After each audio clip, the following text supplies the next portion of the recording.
difíciles, entonces cualquier tema van escribiéndome por el chat.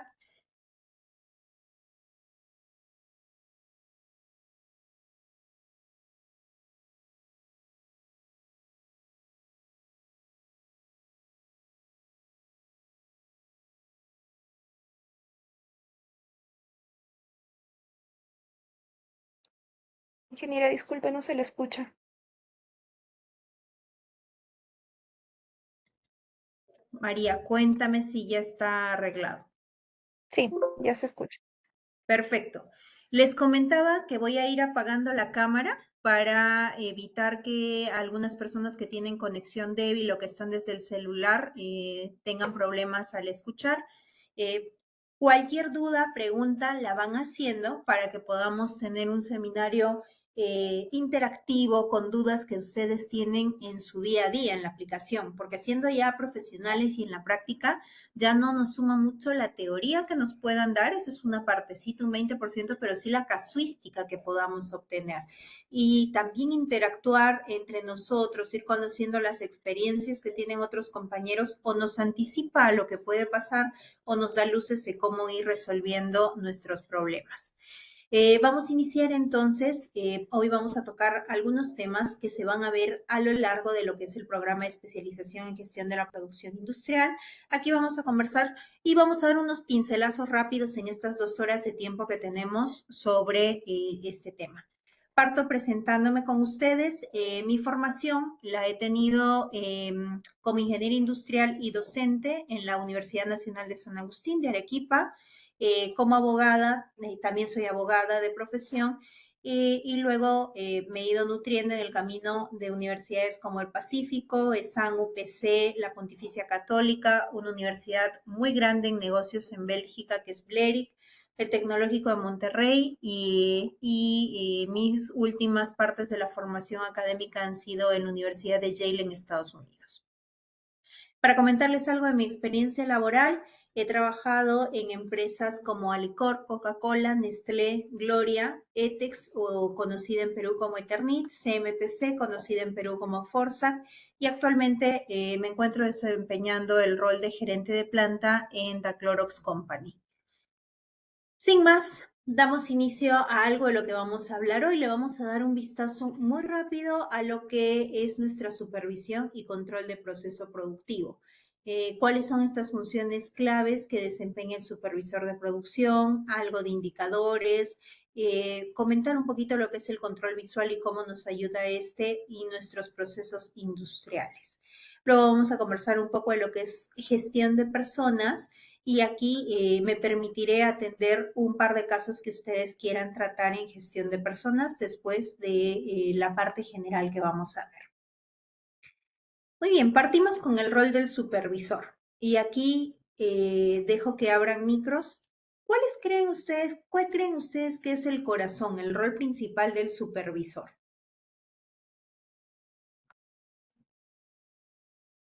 Voy a ir abriendo por acá el chat también para leerlo y que me escriban por acá. Hola, Miluska, ¿qué tal? Brenda, buena noche. ¿Cuál creen que es el rol principal del supervisor? ¿Por qué tenemos supervisores en las empresas productivas? ¿Alguno, alguien? Aquí varios trabajan, me comentaba María, en temas de industria y varios son supervisores. Entonces, ¿por qué creen que existe su rol?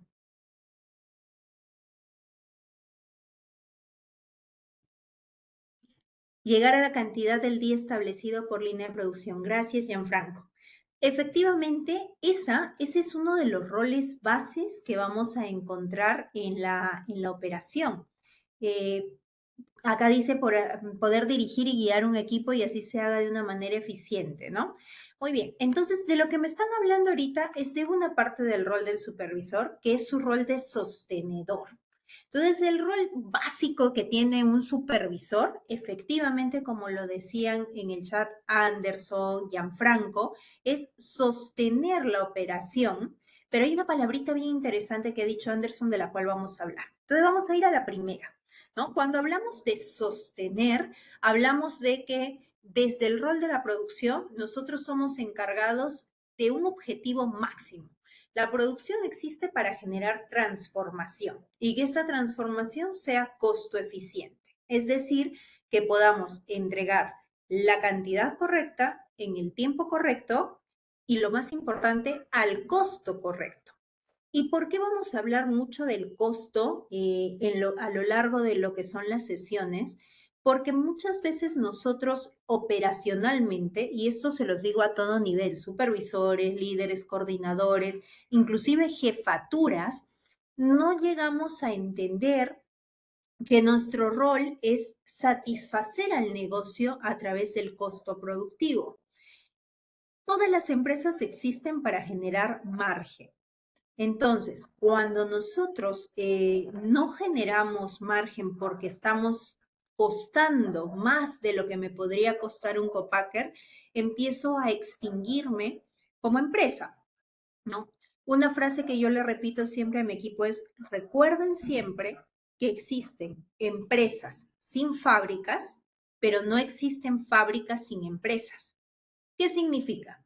Yo hoy día tengo algo de dinerito y decido que quiero poner una empresa. Tengo dos caminos. Monto mi propia planta o en su defecto busco una empresa que me pueda maquilar mi producción, ¿no? Y hay empresas muy grandes que se encargan de maquilar. Ejemplo, Yobel. Una empresa maquiladora me va a entregar mi producto con las características que yo le pido, incluso con mi fórmula, si es que firmamos un acuerdo de confidencialidad, y yo solo tengo que pagarle el costo de cada unidad entregada.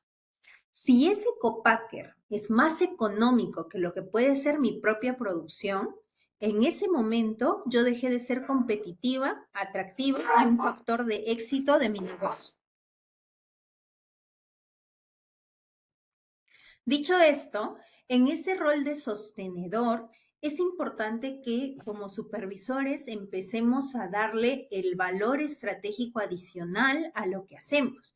Entonces, no es solamente llegar a la cantidad y en el día establecido lo que entregamos, sino muy importante con el costo correcto. Eso es un vector clave que empieza a diferenciar y aquí me voy a permitir comentarles temas que yo como gerente observo en el equipo con los años, con la experiencia y sé que a ustedes también les pasa con sus reportes, se ve rápidamente una persona y se sabe quién puede ir desarrollando carrera. Entonces, ¿quién desarrolla carrera de los supervisores? Aquel que tiene un conocimiento y un entendimiento profundo de cómo su rol impacta en el negocio. Cuando logramos hacer esta conexión, es que ya hemos generado apertura de puertas para entender cómo nuestro rol empieza a alimentar. Entonces, la base es sostener, es esta conexión que vamos a generar con lo que necesita el negocio y lo que nosotros vamos a ejecutar de facto. ¿No? El negocio me pide, necesito 100 cajas el día 13, listo. Yo armo mi producción, ordeno mis recursos, gente, tiempo, materiales para poder entregar las 100 cajas el día 13 de agosto. Pregunta, ya que estamos hablando de estas eficiencias. ¿Será eficiente? Porque hemos puesto el primer caso donde el negocio me dice, necesito 100 cajas el 13, ¿listo? ¿Qué pasa si yo le entrego 150 cajas el 13? Recibiré una felicitación, una penalización. Por ahí los voy leyendo. Les repito el ejemplo. El negocio me pide 100 cajas para el día 13 de mayo y yo le entrego 150 cajas el 13 de mayo. ¿Esto es eficiente, ineficiente? ¿Voy a recibir una felicitación o no?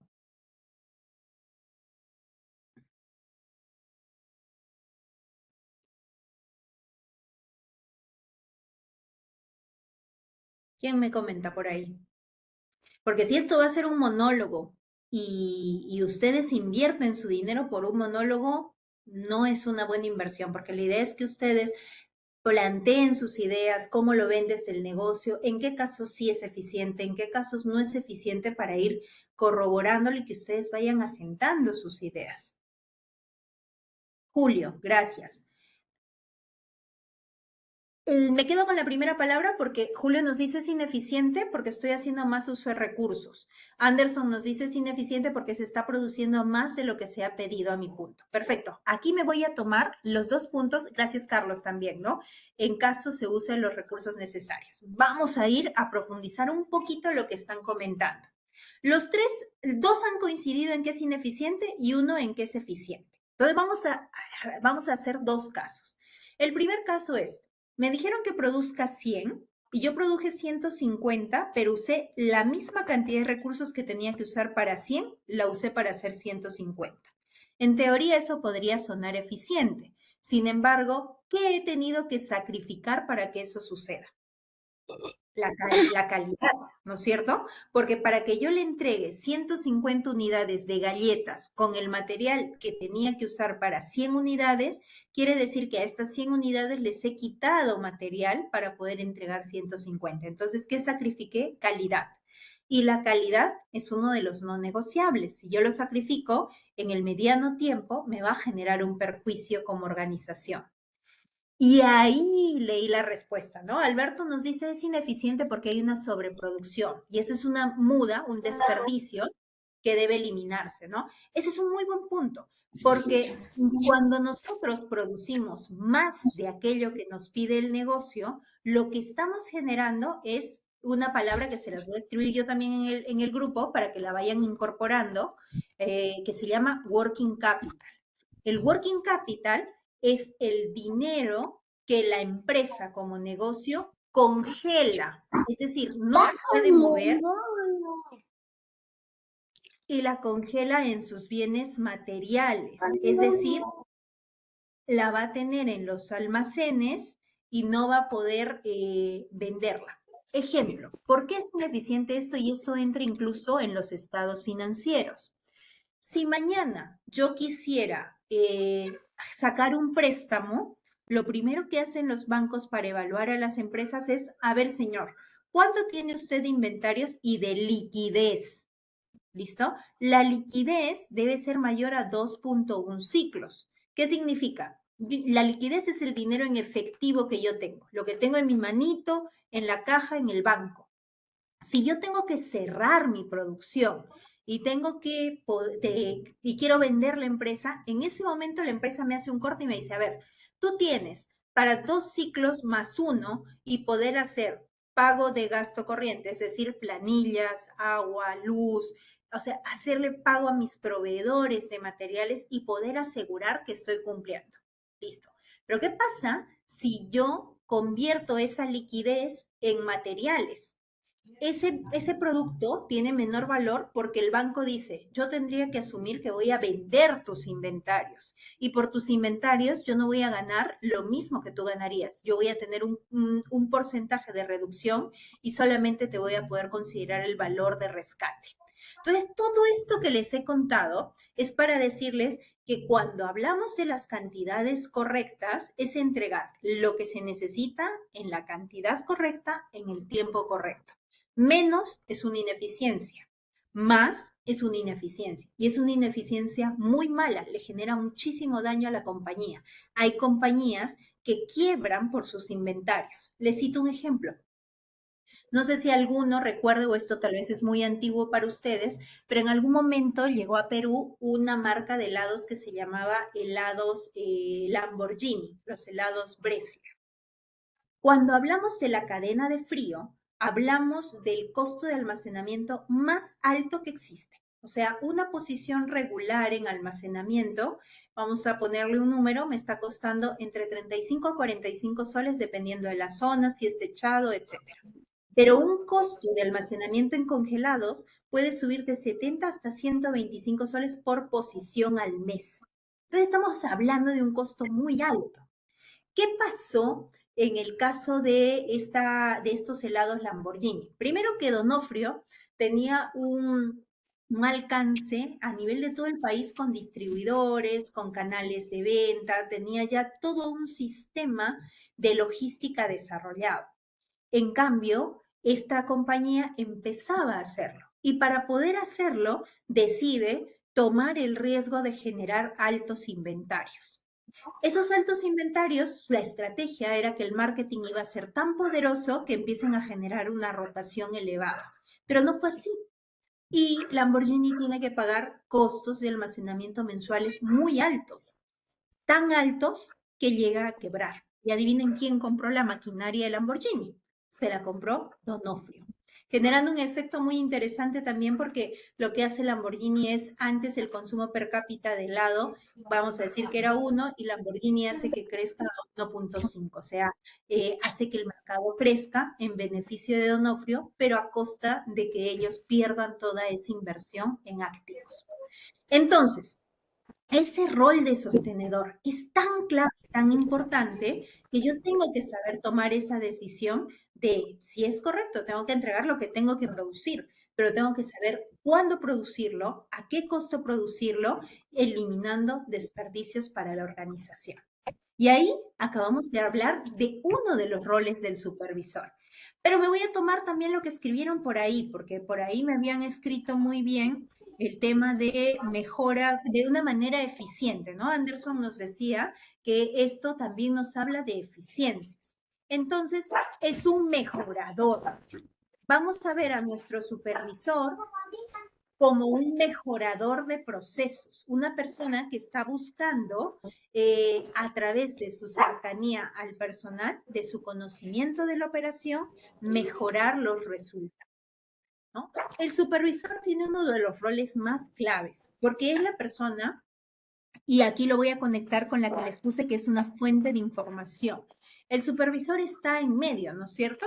Vamos a ir por aquí haciendo algunos garabatos. Síganme, por favor, con lo que vamos, ¿no? Normalmente está el equipo de liderazgo, está el equipo de supervisión por acá y está el equipo de operarios.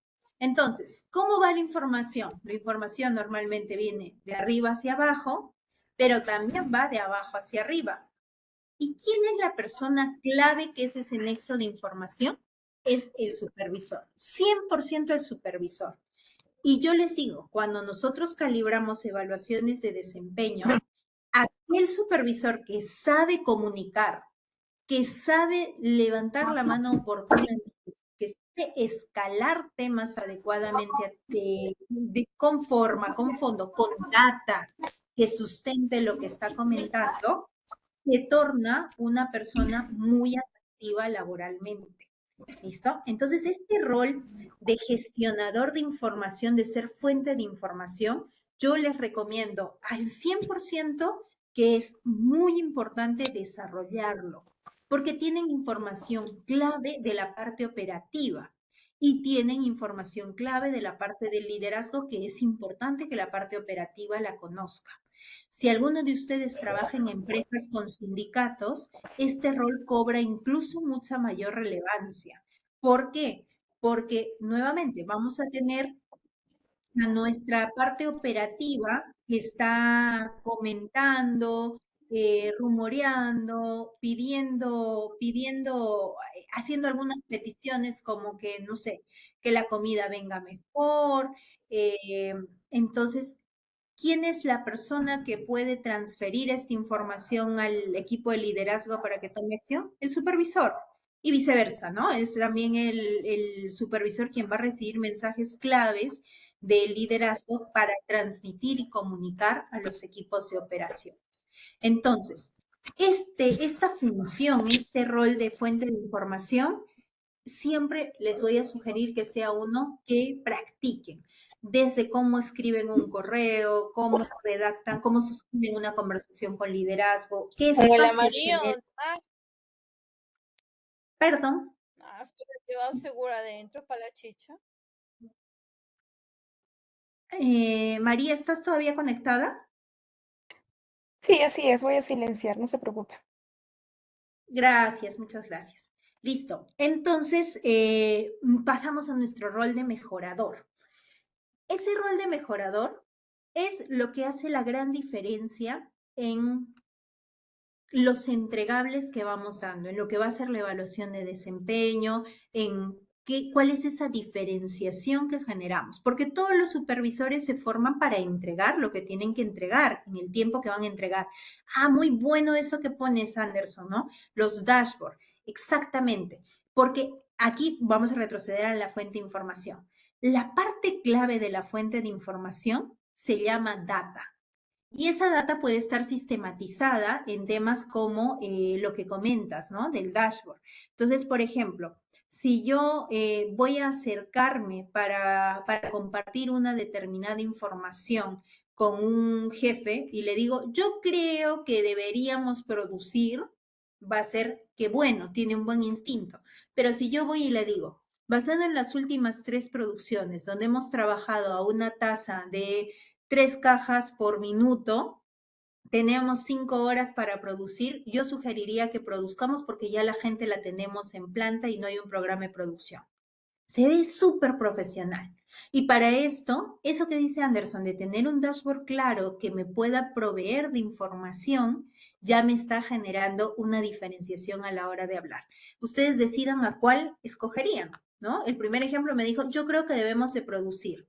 Perfecto. El segundo me dijo, basado en las últimas producciones, con una tasa productiva de 3 unidades por minuto y asegurando que el personal ya está programado, sugiero que produzcamos. Los dos han dicho exactamente el mismo mensaje final, que es produzcamos.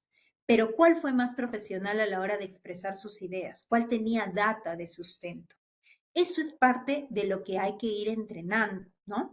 Y un tip que les doy, que a mí siempre me ha funcionado para poder tener este tipo de conversaciones con líderes, es yo misma me hago preguntas. ¿Qué me preguntaría?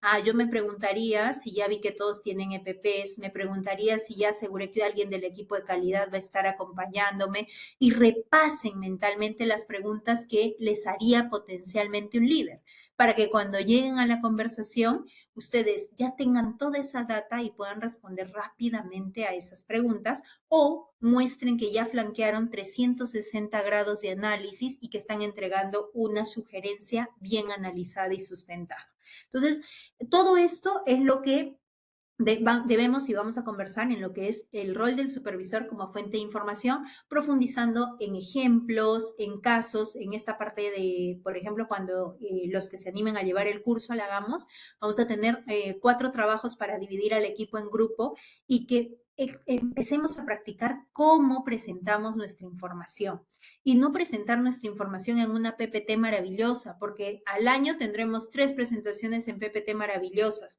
pero lo que vamos a tener en el día a día son interacciones rápidas. Estoy almorzando y me siento con el gerente de la planta. ¿Qué conversación voy a tener con él?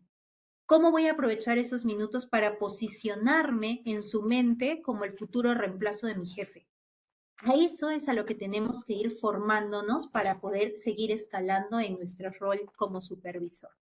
Muy bien, ahora sí regresamos al rol de mejorador, ¿no? En nuestro rol de mejorador hay una parte que es sumamente importante para poder ejecutarlo. Hemos ido hablando de esta palabra y les he hablado de esta palabra a lo largo de toda la presentación. ¿Qué palabra es clave para que yo como supervisor pueda ser un buen mejorador? ¿Qué tengo que dominar? Una sola palabra, algo que tengo que dominar. A ver, por ahí los leo en lluvia de ideas.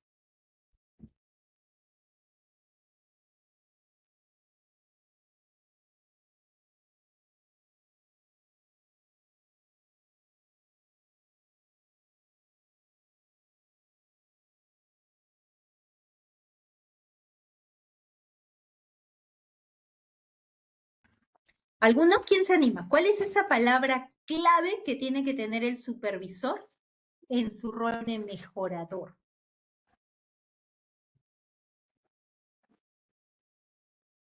¿No? Muy bien. Les escribo la palabra por acá para que no lo olviden y se las comento. Es el dominio del costo. Yo no puedo mejorar aquello que no entiendo. ¿Y qué es lo que buscan las empresas? Salvo que trabajemos en una ONG, en una organización no gubernamental, lo que todas las empresas buscan es mejorar el margen. y cómo nosotros desde producción, desde operaciones, contribuimos al margen desde el costo operativo o el costo de transformación, ¿no? Entonces, yo como supervisor voy a decidir o voy a generar un alto impacto en la mejora a través de entender los costos. Esta pregunta no me la tienen que responder, pero les pregunto, ¿cuántos de ustedes, por ejemplo, me podrían decir rápidamente cómo está compuesto el costo de su producto? Imaginémonos que fabrico botellas de agua. ¿Cómo está constituido mi costo de producto? ¿Cuál es el mayor contributor? ¿La botella, el agua, la etiqueta, la tapa? ¿Cuál? Si ustedes hoy pueden responder rápidamente eso, lo están haciendo bien. Si ninguno tiene en mente cuál es el orden del costo, no necesariamente estamos haciendo bien nuestro rol o con el valor que tenemos que generar para avanzar en nuestras líneas de carrera. Segunda pregunta. Si les pregunto, a nivel de todo el gasto operacional, del gasto de manufactura que hay, yo les pregunto, ¿cuál es el mayor contributor? ¿Calidad, seguridad, mantenimiento, planillas? ¿Cuál es el mayor gasto que tienen sus operaciones? No en todas es el mismo, pero ¿qué necesitamos hacer? Entender cuánto gasta mi operación en mantenimiento al año. Y eso no los vuelve cuestionadores, los vuelve, o sea, imagínense que el supervisor va y pregunta, ¿cuánto estamos gastando en mantenimiento al año? ¿Y qué pasa si nosotros movemos este punto para aquí o para allá? Eso les empieza perfecto, ¿no? Por ejemplo, nos comenta uno de sus compañeros que en su caso el mayor costo está en planillas e insumos. Correcto. Típicamente los materiales son el top 1, el segundo es la planilla y el tercero mantenimiento. Ya, eso como general. Pero ahora en insumos, ¿cuál es el que más cuesta? A ese detalle, ¿no? ¿Qué cuesta más? ¿Cuesta más mi tapa, mi botella? ¿Por qué? Porque yo ahí rápidamente voy a decir, necesito hacer un proyecto de control de merma sobre la botella, sobre la tapa o sobre la etiqueta. Y empezamos a generar valor, pero un valor analítico. ¿Quién nos puede dar esa información? Lógicamente nuestros jefes van a ser la principal fuente de información, pero para que nos den información hay que pedirla, ¿no? Claro, por ejemplo, mira, costo de materia prima, el costo de procesamiento y producción. Ya, ese costo de procesamiento y producción, ahí vamos a ir con el ejemplo de Alberto, y muchas gracias Alberto porque me encanta mucho tu ejemplo que me permite abrirlo. Yo tengo que conocer a este detalle. El primer bloque, digamos que mi costo más alto es el costo de materia prima. Perfecto. Tengo que saber dentro de la materia prima cuál es la que más cuesta, el Pareto, ¿no? Mi 80-20, ya. Estas de acá son mis materias primas claves. Y mi segunda pregunta es, ¿las estoy controlando eficientemente o en cuánto está la merma histórica de estas materias primas? Y ahí ya tengo proyectos que puedo generar para poderle dar un beneficio a la operación. El segundo, que es el costo de procesamiento y producción, está agrupado, está asignado con varios costos, ¿no? Dentro del costo de producción, de procesamiento, están primero las planillas, la mano de obra. Está el costo de servicios industriales. Hay operaciones que necesitan tanto uso de compresores, por poner un ejemplo, que la energía eléctrica es más costosa que la planilla. Entonces tengo que entender yo dentro de ese costo de procesamiento cuánto me cuesta la mano de obra, cuánto me cuesta la parte de mantenimiento, la parte de suministros, de utilities, que son energía eléctrica, agua, gas, etcétera. Cuánto me cuesta la inversión en seguridad, porque por cada persona que tenga yo activo 4 cursos mandatorios al año, activo todo lo que es el IPRC, los EPPs, entonces cada persona tiene un costo asociado a la seguridad. ¿Cuánto me cuesta la calidad? Porque yo tengo reactivos, tengo laboratorios, tengo equipos, entonces tengo que entender claramente dentro de este costo de transformación, o como lo ha puesto Alberto, el costo de procesamiento y producción, cómo está desagregado. Luego vienen mis costos de distribución, que a su vez también se desagrupa y va a tener dos grandes flancos, ¿no? Va a tener el costo de almacenamiento el costo de carga al camión, salvo que esté tercerizado, que ahí simplemente tercerizamos la distribución y solo pagamos con los fees asignados, pero si es un almacén propio va a tener el costo del almacenamiento, que incluye el mantenimiento del almacenamiento, el costo de la carga y la programación de camiones, ¿no? Los costos administrativos, ahí viene cuánto me cuesta toda la planilla administrativa que está gestionando la operación, cuánto me cuestan estos gastos que están fuera de la operación. Por ejemplo, poner buses para que lleven a los operadores a planta en cada turno. Ya, todos estos costos administrativos, los jardines de la planta, todo esto lo vamos poniendo, ¿no es cierto? Y los costos de materiales e insumos que ya hablamos que hay que agruparlos, ¿no? Un buen punto que puso por acá Alberto también, la depreciación. La depreciación tiene que estar en un punto sano, ¿no? Nosotros, una ecuación sana no excede el 5% del total del gasto, porque si yo hago grandes inversiones y empiezo a cargar la depreciación es un costo fijo. Cuando ese costo fijo es alto, cuando ese costo fijo es alto, mi operación se va volviendo cada vez más pesada, más ineficiente, no me puedo volver lean. Entonces, siempre una ecuación adecuada y sana para una empresa es tener más costos variables que fijos que me permitan comprimirme y desagruparme. Ejemplo, cuando hubo la pandemia del COVID y muchas empresas tuvieron que parar forzosamente sus operaciones, aquellas empresas que tenían la capacidad de hacerse más pequeñas, de comprimirse en gastos, porque sus gastos eran variables y podían reducirlos, sobrevivieron.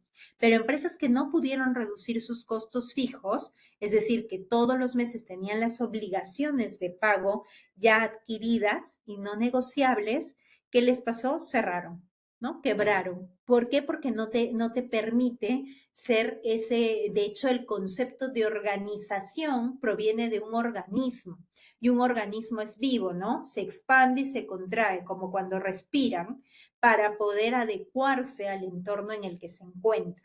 Entonces, bajo ese principio te deben trabajar las organizaciones. Así que sí, los costos de calidad, las certificaciones, todo eso termina generando costos, ¿no? Cada proceso que se hace para obtener el producto terminado va a tener su costo, correcto, todos. ¿Qué es lo importante en este rol de mejorador para resumir? Yo tengo que entender dónde están descansando mis costos principales y analizar las ineficiencias, los desperdicios alrededor de estas ineficiencias. Si tengo eso claro, voy a poder plantear proyectos de mejora de alto valor para la organización. Tip también para los que quieren hacer línea de carrera, porque seguro muchos llevan este curso, algunos porque quieren seguir aprendiendo en su rol y otros porque quieren crecer en su rol, ¿no? ¿Qué valora un gerente? Un gerente valora a los supervisores que sacan el turno adelante de manera excelente, sí, pero eso es lo que se espera de un supervisor, ese rol de sostenedor. Pero lo que empieza a generar valor son esas mejoras que entregamos a la organización, ese rol de información, de fuente de información y cómo trabajamos esa información. Y a esto se suma cuán analíticos somos y habilitadores para la función. Es decir, yo en mi rol de supervisor recibo una orden y solo ejecuto sin pensarla, estoy generando o induciendo error a mi jefatura. Pero si yo la analizo, la cuestiono positivamente y hago una contrapropuesta de valor, empiezo también a destacar en mi rol de supervisión. Entonces, esto acá es sumamente importante en cómo yo permito a través de mi conocimiento de la operación, porque en el tiempo un buen supervisor conoce como ningún otro la operación. Conoce bien cuándo arranca la máquina, cuándo para, qué eficiencias va, conoce qué persona es entregada a su máquina, quién puede entrenar, quién no puede entrenar, con quién contar, con quién no contar. Ese detalle, ese conocimiento de la información le permite a este supervisor a poder desarrollar y poder ser ese rol habilitador de ideas. Ejemplo, la empresa dice, vamos a implementar TPM. ¿Quién será la persona que más conoce a la gente para decir, ok, tus primeros embajadores de TPM son José, Juan, Mariano y fulano? El supervisor, porque el supervisor sabe si son personas optimistas, cumplidas, positivas, o si son personas que van a destruir iniciativas. Entonces, este supervisor es un rol clave en la organización. Y si nosotros sabemos ejecutarlo de una manera adecuada y generando el valor adecuado para la organización, vamos a escalar rápidamente en la línea, entendiendo la operación desde su origen. Porque luego, cuando vamos evolucionando en la carrera, no tenemos la misma oportunidad de conocer el detalle de una operación como sí lo tenemos cuando supervisamos. Cuando se malogra una bomba y estamos al lado entendiendo qué es una bomba de diafragma, qué es centrífuga, cómo funciona, es positiva, todo este detalle, solo el supervisor tiene la oportunidad de conocerlo porque está en el día a día. ¿Listo? Preguntas hasta aquí antes de avanzar. Voy a poner en mute 30 segundos para ver si hay alguna pregunta y si no, avanzamos.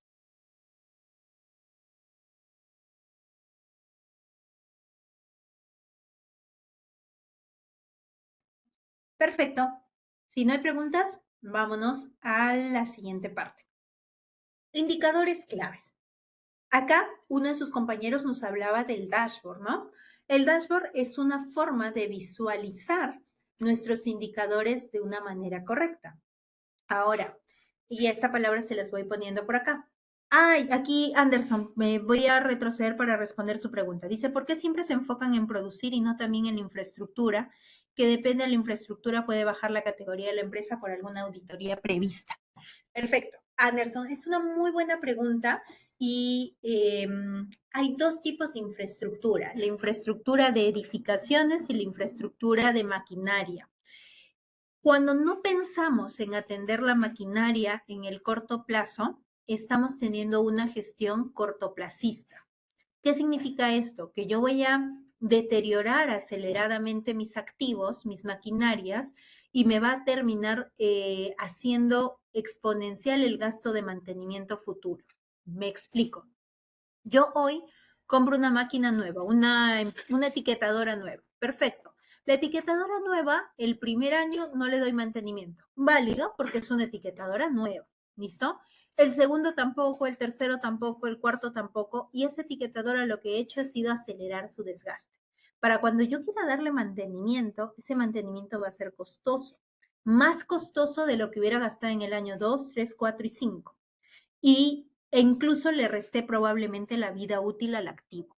Eso es una negligencia. ¿Por qué? Porque es mi responsabilidad como jefe de mantenimiento, como gerente de planta, cuidar los activos de la compañía, salvo que sea una estrategia definida, comprar, porque hoy en día ya hay varias industrias que están haciendo la compra de maquinaria china para depreciarla en 5 años. O sea, normalmente un activo, una máquina, tiene tiempo de vida útil entre 10 y 15 años por contabilidad, dependiendo de la complejidad de la máquina.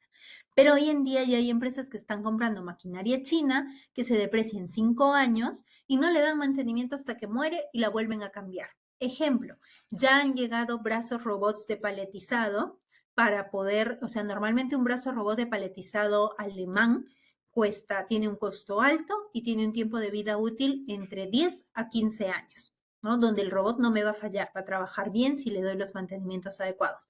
Pero hoy ya están llegando al país robots chinos que tienen una vida útil entre 3 a 5 años. Entonces yo como empresa puedo decidir la estrategia de trabajar con este robot, lo termino de depreciar y listo. Pero si mi compra ha sido un activo que tiene que tener una vida útil de 10 a 15 años, no puedo tener la irresponsabilidad de dejar que eso se destruya. En cuanto a la infraestructura, sí tenemos un órgano en el Perú que se encarga de obligar a las empresas, porque muchas veces cuando queremos recortar presupuesto nos vemos tentados a sacarle plata a pintar las tuberías contra incendios, por ejemplo. Pero hay un órgano en el Perú que se llama INDECI, que siempre está velando a través de sus supervisiones bianuales que en las empresas de mediano riesgo y en las de alto riesgo anuales, que no tengamos ese descuido por la infraestructura de modo tal que ponga en riesgo a las personas y a los activos de la compañía.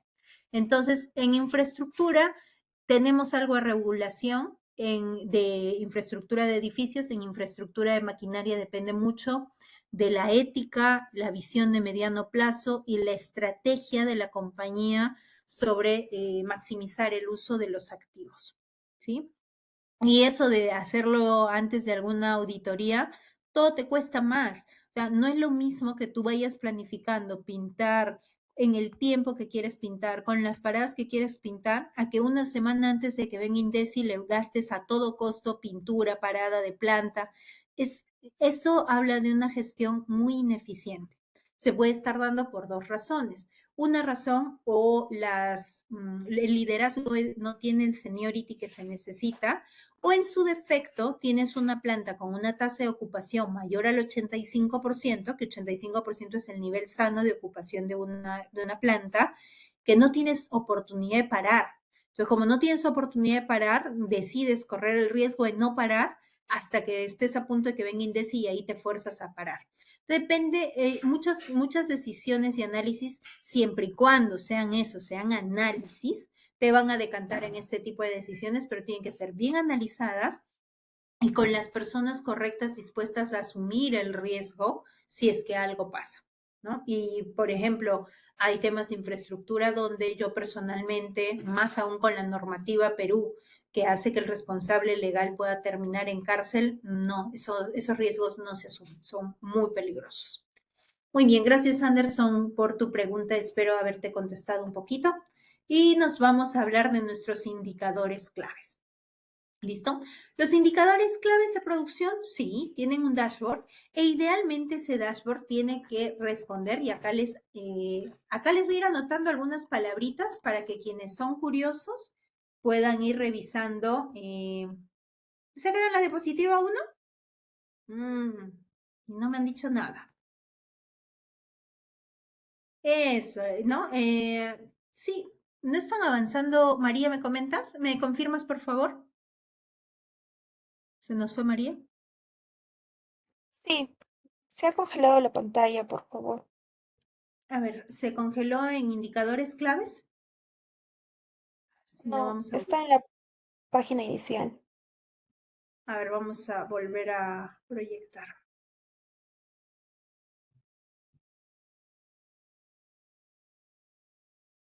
¿Ahora? De Sí, decir ahora sí, indicadores. indicadores claves. Perfecto, muy bien, continuamos entonces. Gracias, Miluska, por avisarnos. Dentro de los indicadores claves, ahí les ponía una palabra, ¿no? Porque el dashboard es una herramienta muy importante para poder nosotros mostrar sistemáticamente nuestros indicadores. Sin embargo, estos indicadores tienen que tener una lógica, y esa lógica parte en uno de las metodologías más importantes a la hora que queremos plasmar un indicador. Se llama Balance Scorecard, y ahí se los escribí en el chat para que los que quieren profundizar la puedan buscar. Esta herramienta se crea en la industria,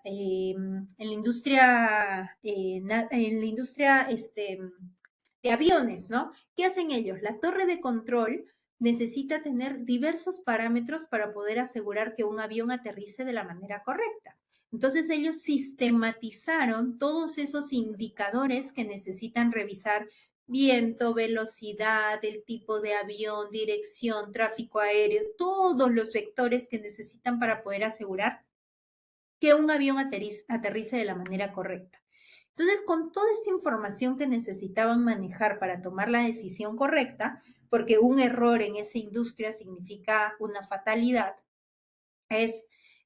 fue sistematizarlo generando estos balance scorecard. Entonces, el balance scorecard a nivel de producción es una línea, o va a ser una línea que va a recorrer todo nuestro proceso y va partiendo desde que llega la materia prima, que tengo que traquear, dónde entra el equipo de calidad a revisar, cómo entra producción, dentro de producción, cómo están los recursos a nivel de gente, a nivel de tiempo, a nivel de eficiencia de la línea, cómo voy a entregar al almacén, a qué tasa entrego al almacén, y todo mi proceso lo va mapeando y me entrega los KPIs que yo tengo que seguir para saber cómo se transformó una materia prima desde su llegada hasta su último momento, ¿sí? ¿Qué va a ser un indicador?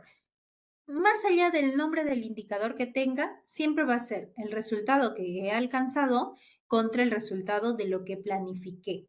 Y ahí van a ir cambiando las fórmulas más o menos, dependiendo de ya el indicador específico que queramos ver, ¿no? Por ejemplo, el costo de no calidad o el costo de no conformidades. Ah, perfecto. ¿Cuánto debería ser mi meta? 10. ¿Y cuánto alcancé? 15. Perfecto. Con mi OE es una multiplicación, pero no va más allá de lo que planifiqué contra lo que estoy alcanzando realmente. ¿Qué es importante cuando hablamos de indicadores? Porque el indicador al final del día es un número. Entonces, ¿qué necesito yo saber para que ese número tenga valor?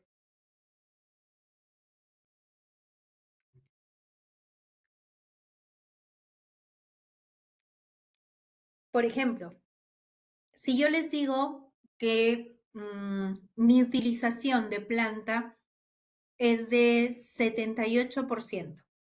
¿Eso es bueno o malo?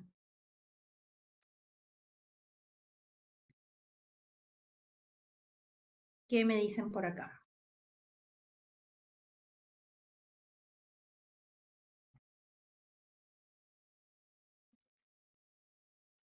Lo repetimos. Si yo les digo que la utilización de la planta Y es 78%, ¿eso es bueno o malo? ¿Podrán darme una respuesta?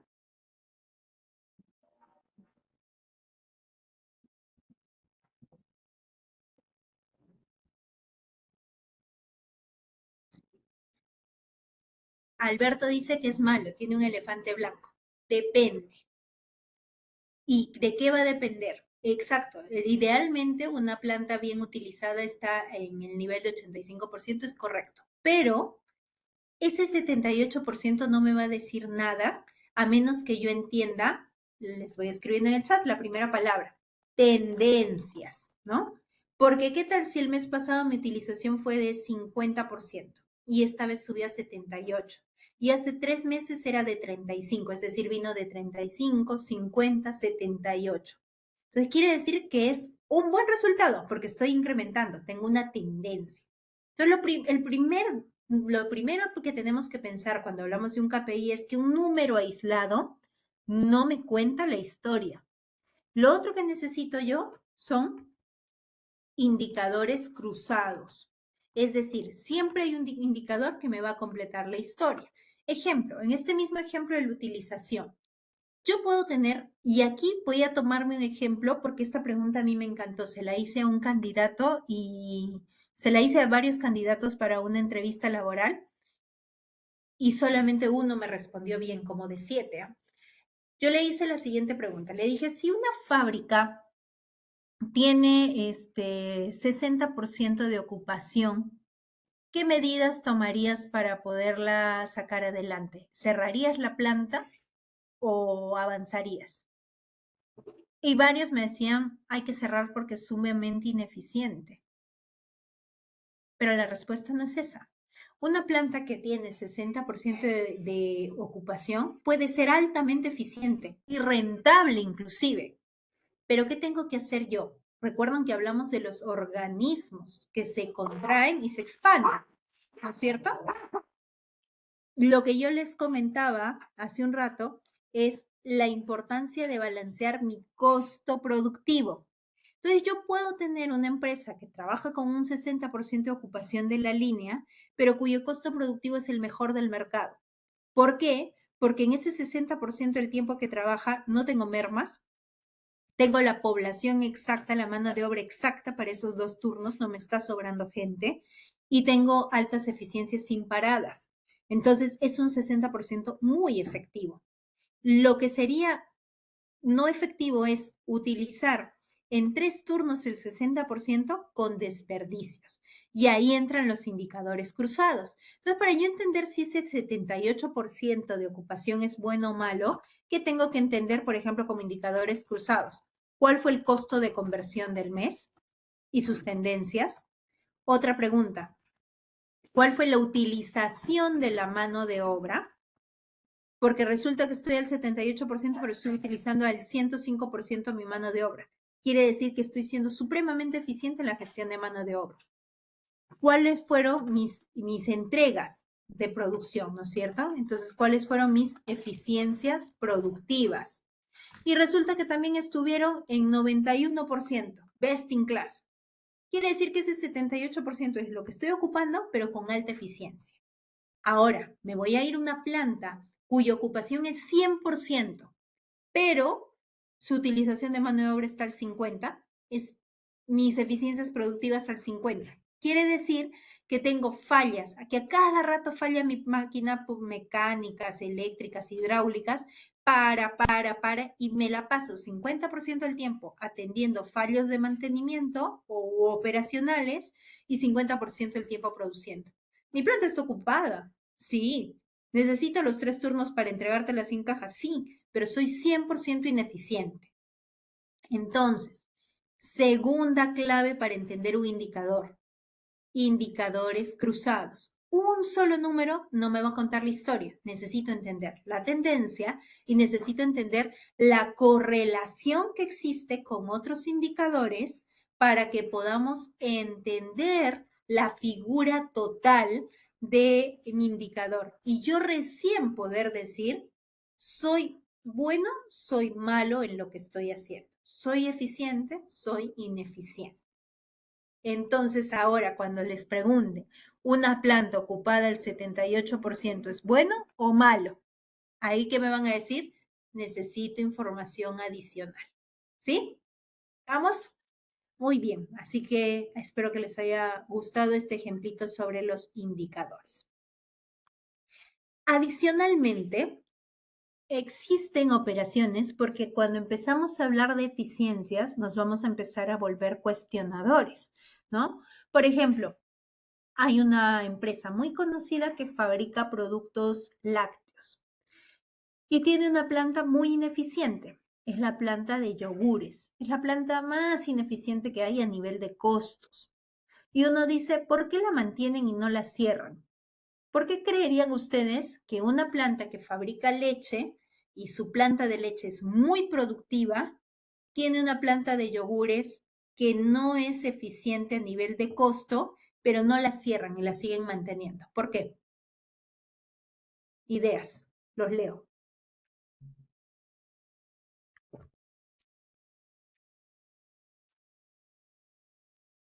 ¿Quién se anima a ver, a contarme la historia? Ah, muy bien, exactamente.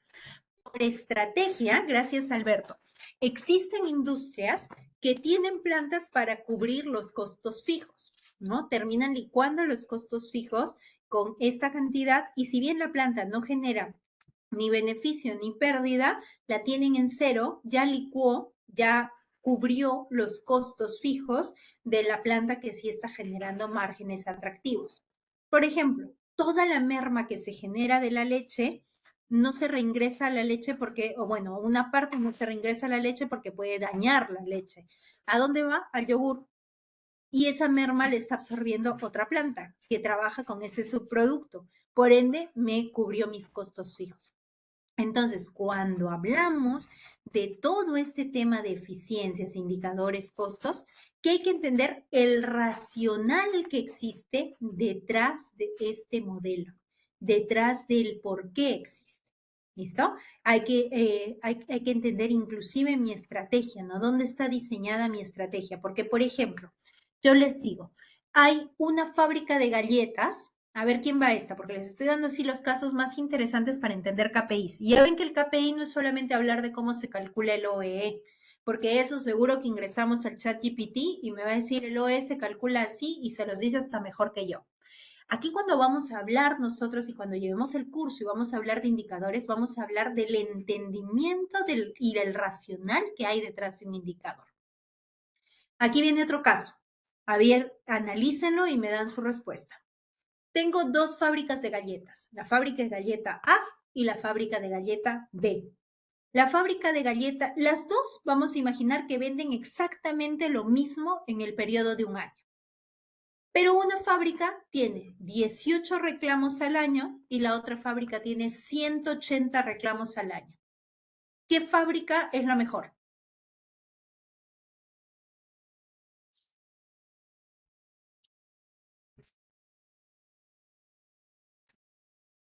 Les repito el ejemplo en lo que se animan a darme por ahí la respuesta. 2 fábricas de galletas, la fábrica A, la fábrica B. Las 2 fábricas han vendido en un año exactamente la misma cantidad. O sea, las 2 vendieron X y X. Carlos, las 2 vendieron exactamente lo mismo. O sea, las 2 vendieron 1 millón de galletitas, ¿ya? Pero una tuvo 18 reclamos al año y la otra 180 reclamos en un año. ¿Cuál es buena y cuál es mala?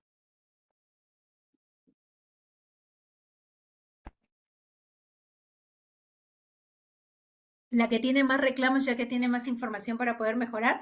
Esa es una buena respuesta, pero no necesariamente a dónde vamos. Sí, tiene más data para poder recopilar y vamos a imaginar que el mercado se mueve igual y reclama igual, ¿ya? Va a depender acá de la estrategia del negocio sobre la calidad. Imagínense que las 2 empresas de las que les hablo, una es galletas, y no porque esta sea menos ni mucho menos, ¿sabes? Es simplemente un tema de estrategia. Una es galletas Oreo de Mondelez y la otra es galletas Chaplin. Las galletas Oreo cuestan más y su estrategia de calidad es 0 reclamos, ¿no es cierto? Porque un reclamo en la galleta Oreo podría destruir su marca a nivel internacional. Entonces invierte muchísimo en calidad, ¿no? Invierte dinero, invierte recursos. Pero, entonces su estrategia es esa, 0 reclamos. Pero Chaplin dice, no, yo voy a otro público y yo sí acepto reclamos. No hay problema con que me reclames porque mi modelo de negocio acepta ese tipo de calidad. Entonces, 2 cosas que tenemos que tener en cuenta para responder este ejemplo. Lo primero es, ¿en qué tipo de negocio me encuentro? ¿Es un negocio que busca minimizar el costo y cumplir lo estrictamente necesario en calidad? ¿O soy una empresa que busca, que genera la venta a un mayor precio y que tiene un estándar de calidad muy alto? Porque la calidad cuesta. Y una no es mejor o peor. Los dos modelos de negocio son válidos, ¿no es cierto? Los 2 modelos de negocio me van a ser válidos, pero depende de si responde a mi estrategia. ¿Dónde estaría mal?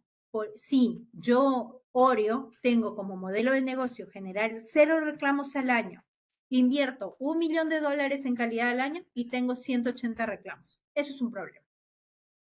Porque no estoy conversando ni con mi estrategia de negocio, ni estoy conversando con mi inversión de recursos sobre la calidad. Porque todo es dinero. ¿Cuánto me está costando la calidad? ¿Cuál es el costo de calidad? Los chinos no venden malos productos. Los chinos venden los productos que les entregan el margen que necesitan recibir. Y los clientes saben que no le van a pedir a un producto chino que dure como un producto alemán. Entonces, es el costo y el modelo de negocio que yo estoy invirtiendo. Hay empresas que deciden que su calidad no sea la más alta. Incluso nos pasa en vehículos, ¿no?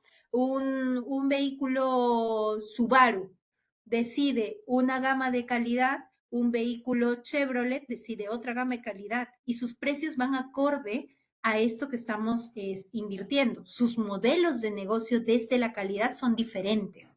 ¿Listo? Y pueden ser, Jeffrey, ahí pueden ser las mismas escalas, porque estamos hablando de autos. Los vehículos, recuerden que son producciones a demanda. Entonces, los dos van a ser escalas pequeñas, pero ¿de qué va a depender de mi modelo de negocio? Entonces, lo primero que hay que entender es, mi empresa, ¿qué ha decidido para la calidad? Ha decidido invertir fuertemente para obtener 0 reclamos. Perfecto. Listo. Entonces, ese es mi objetivo. Yo voy a invertir en gente, en entrenamientos, en materiales para poder entregar esa calidad. Mi empresa ha decidido entregar la calidad mínima y necesaria que pide el mercado. Perfecto. Entonces entregamos lo mínimo y necesario que pide el mercado. Lo segundo es cuánto estoy invirtiendo para obtener esa calidad. Esa es la parte más importante, el retorno de la calidad. ¿Cuál de las 2 empresas va a estar mal? Va a estar mal aquella que invierta mucho en calidad, y porque quiere tener cero defectos, pero que al final ha tenido una alta cantidad de defectos. Si no es el caso, ambas empresas están bien porque sus modelos de negocios están planteados de esa manera. Yo vendo en masa a menor costo y con menos estándar de calidad. Les doy otro ejemplo. Y esto es algo que pasa en muchas industrias, ¿no? Muchas industrias dicen, mira, yo lo fabrico, si yo lo fabrico en mi propia planta me cuesta un sol, pero si lo hago en un poco packer lo hace 80 céntimos. ¿Por qué creen que puede pasar ese fenómeno? ¿Porque es muy ineficiente la empresa propia?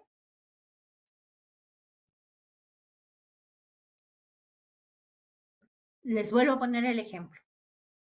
Fabricar un producto en mi empresa me cuesta un sol. Fabricarlo en un copacker me cuesta 0,80. ¿Por qué factores se puede dar eso?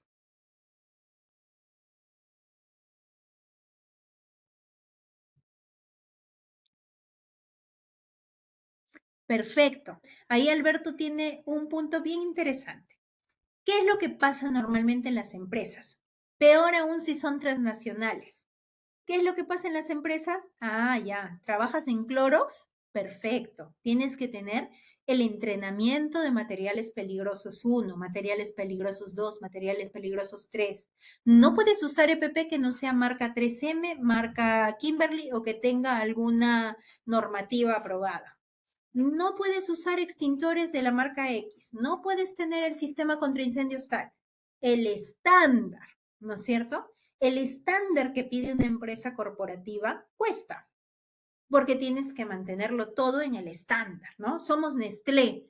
No puedo tener uniformes de tela que no sean uniformes alineados con el estándar Nestlé corporativo. No puedo tener 10 formatos de control porque Nestlé te exige 10, no puedes tener uno, tienes que tener 10. Y todos estos costos ocultos de la organización propia, y esto pasa muy a menudo en los corporativos incluso te cobran los costos de tener a todo el headquarter, o sea, todo el liderazgo en Estados Unidos, en Suiza o donde lo tengan, y te cobran ese costo de mantener estos corporativos. Que la empresa chiquitita del Copacker no lo tiene, porque no tiene un headquarter en Suiza al que tiene que pagarle al CEO o al CFO o al CEO. No, no tiene. Entonces me cuesta mucho menos producirlo. Pero eso sí, a mí no me pidas que alguien no se me corte el dedo. Ese tema lo manejo yo internamente. Pero en una empresa transnacional es un pecado si alguien se accidenta. Entonces, estos costos que se van cargando a la operación son parte del diseño y de la estrategia del negocio. Entonces, estas empresas grandes transnacionales, su mayor activo es su marca. Y para cuidar su marca, invierten fuertemente en seguridad y en calidad. Les regresamos al ejemplo de la galleta Oreo, que es de donde partimos.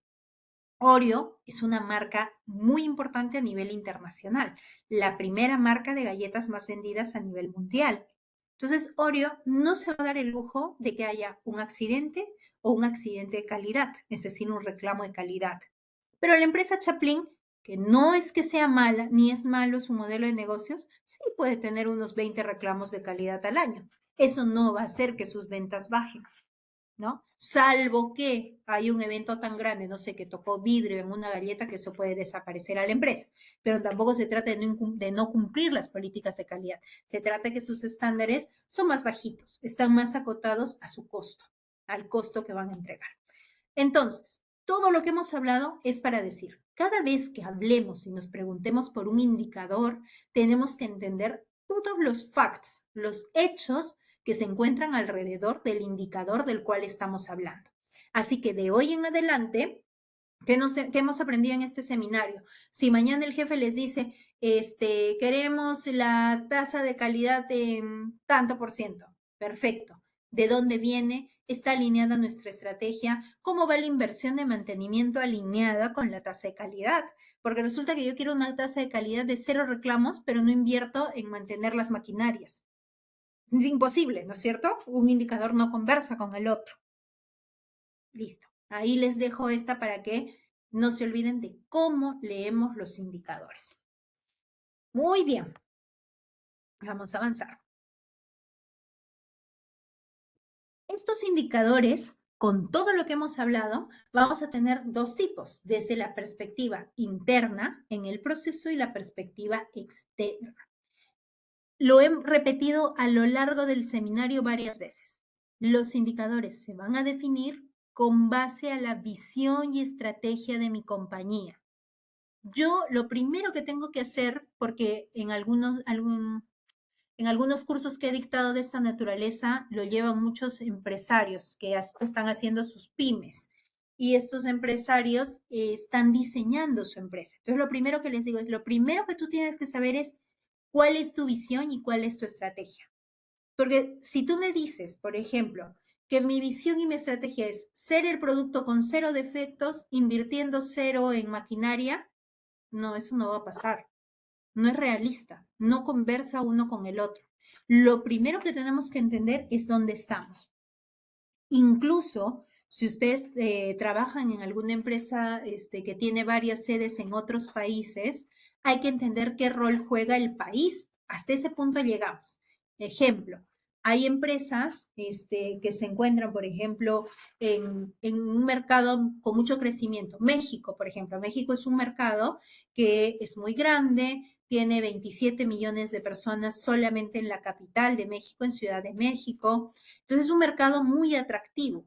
Probablemente si yo tengo empresas en varios países, mi decisión para México es que sea una empresa donde yo decido expandirme.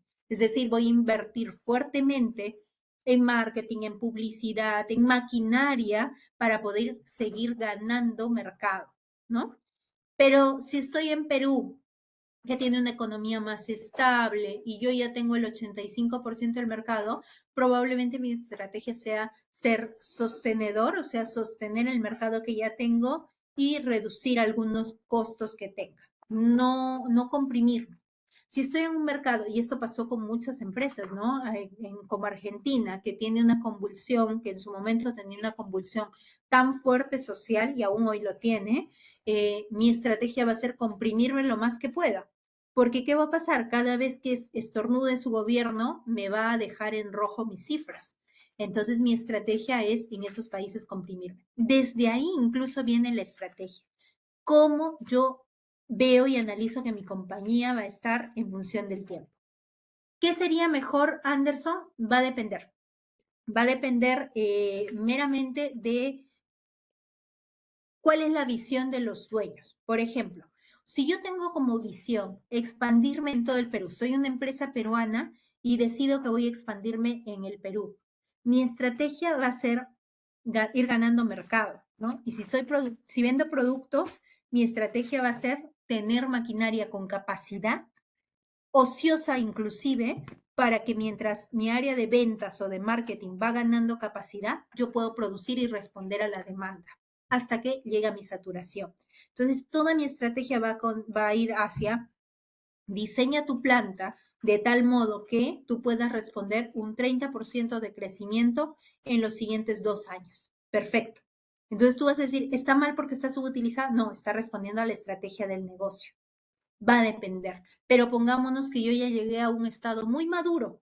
Es decir, ya soy el líder del mercado, ya mi producto es conocido y ya nadie más me va a comprar porque no hay vectores donde crecer, o sea, ya estoy estancado.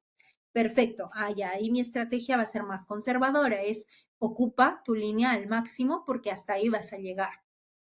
Les pongo un ejemplo. Las industrias que fabrican comidas para perros, para mascotas en general.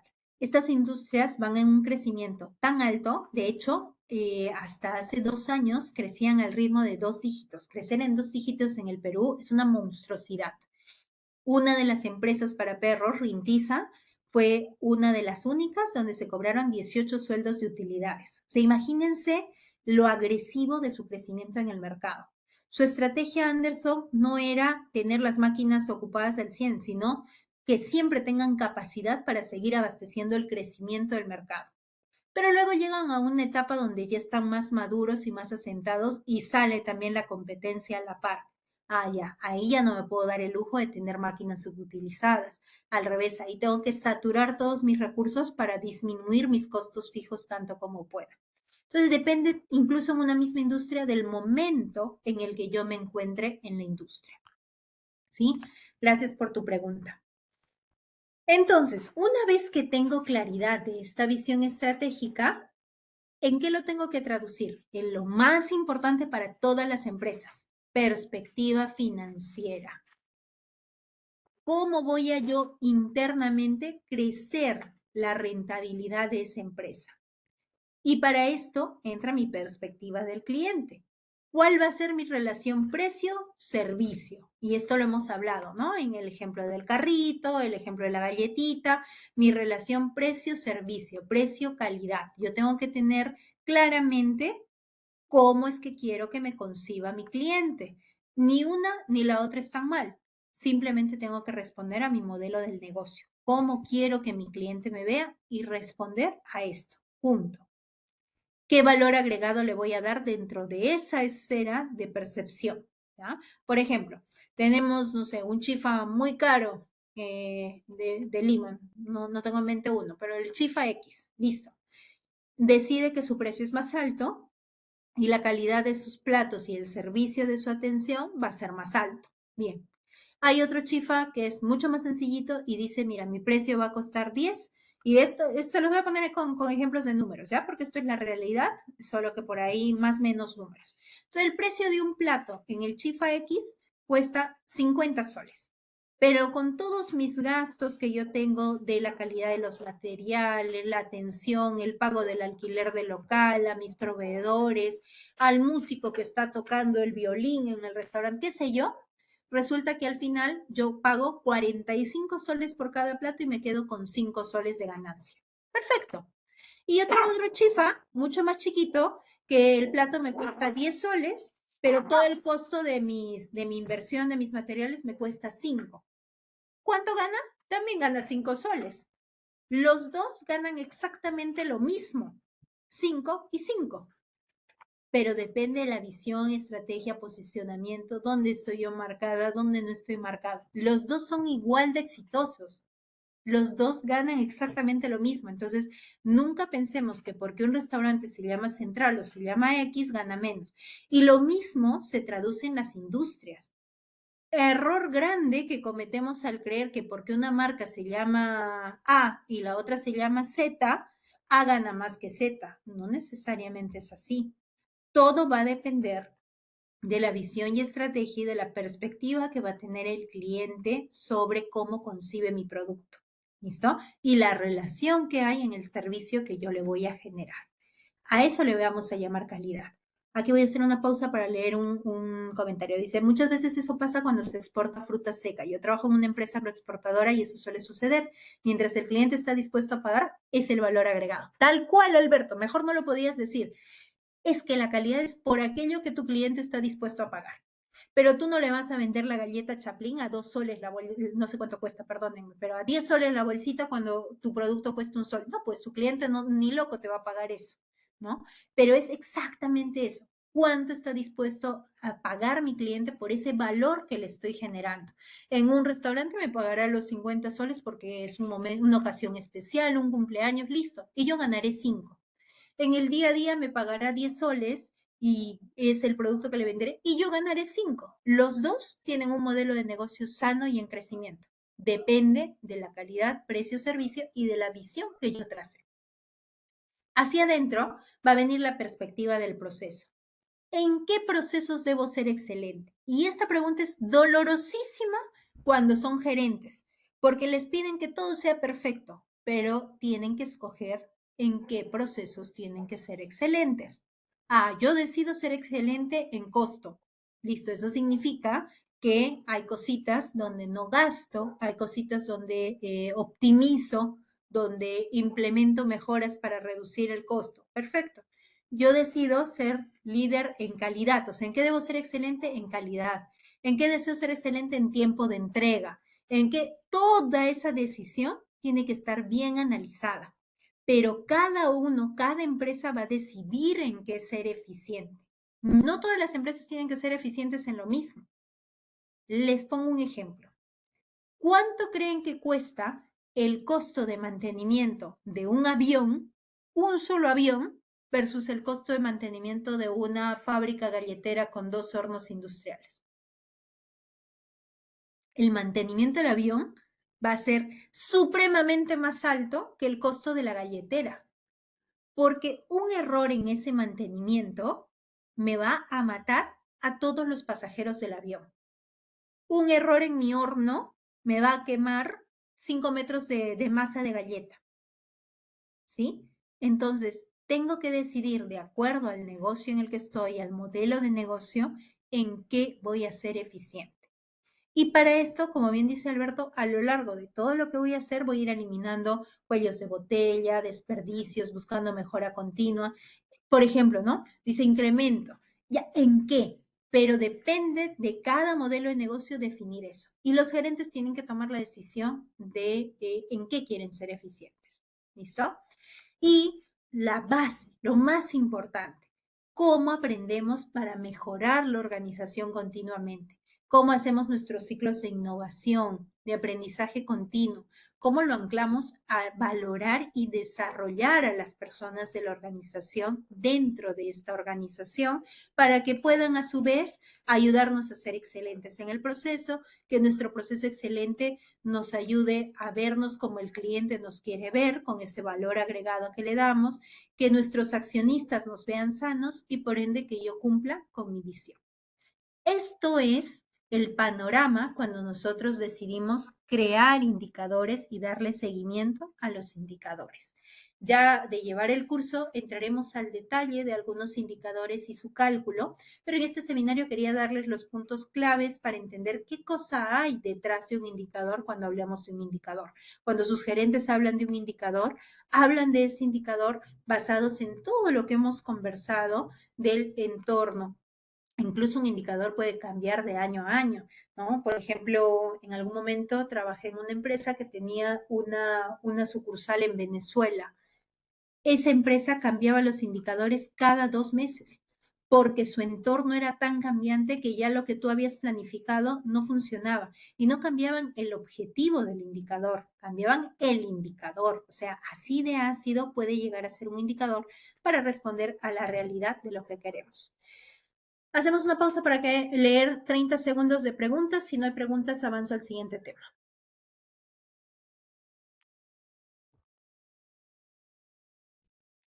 Perfecto, avanzamos. Nuestros tipos de procesos industriales. Para yo diseñar el tipo de proceso industrial que tengo que pensar en qué tipo de negocio tengo. Y así voy a diseñar si quiero un proceso continuo o un proceso intermitente. Existen 4 tipos de procesos industriales típicos por su entrega. El primero, make to stock, make to order, assemble to order y engineering to order. El make to stock es donde la mayoría de nosotros nos encontramos. Es una producción que se basa en pronósticos, es decir, aprendí de los últimos 5 años, por ejemplo, trabajo en una industria que hace panetones. Ya sé que desde octubre tengo que ir fabricando más porque mi venta se eleva y en febrero, marzo terminó mi producción y baja. Y el resto del año es una producción muy baja. Perfecto. Entonces yo aprendo a predecir la demanda con base a los data antigua. Esa es una producción basada en pronósticos. Entonces me va a decir, mira, tú trabajas bajo, pero ya desde septiembre vas levantando el stock en el almacén para que podamos cubrir el mercado con la venta que hemos estimado, terminas de vender y luego vuelves a bajar tu negocio. Perfecto, make to stock. Hay industrias que son muy flats en el año, ¿no? Típicamente hay industrias que tienen picos como las heladeras, las de cuadernos, pero hay otras industrias como fideos. En teoría, fideos tiene un incremento ligero en las temporadas de más frío, pero es muy ligero. Prácticamente todo el año venden lo mismo. Entonces, esas son industrias make to stock, aquellas en las que vamos a trabajar basados en el pronóstico y que podemos almacenarlas porque su tipo de venta es flat.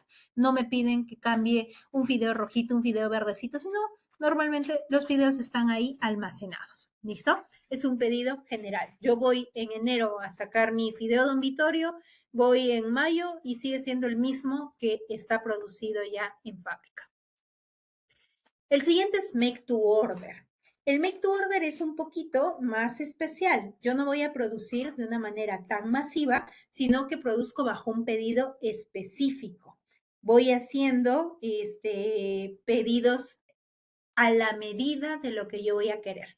¿Quién me da un ejemplo de Make to Order? ¿Qué se les ocurre en Make to Order? Hecho para la orden.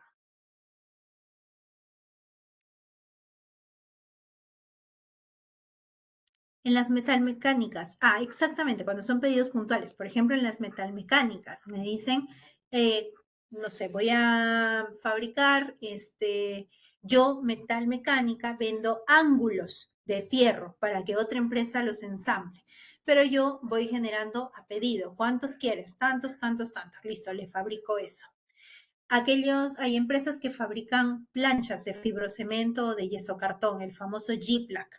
Listo. Cuando yo trabajo orientada a un business to business, por ejemplo, a una empresa hotelera, el hotel me va a dimensionar y me va a decir, necesito 7 placas de tanto por tanto, 15 placas de tanto por tanto, make to order, hechos a la orden. ¿Listo? Entonces, de estos no puedo tener stock porque yo no sé cuándo se repetirá mi siguiente pedido. Y el stock es algo que ya hemos hablado al inicio, puede terminar aniquilando una empresa. Entonces, make to order es bajo un pedido específico.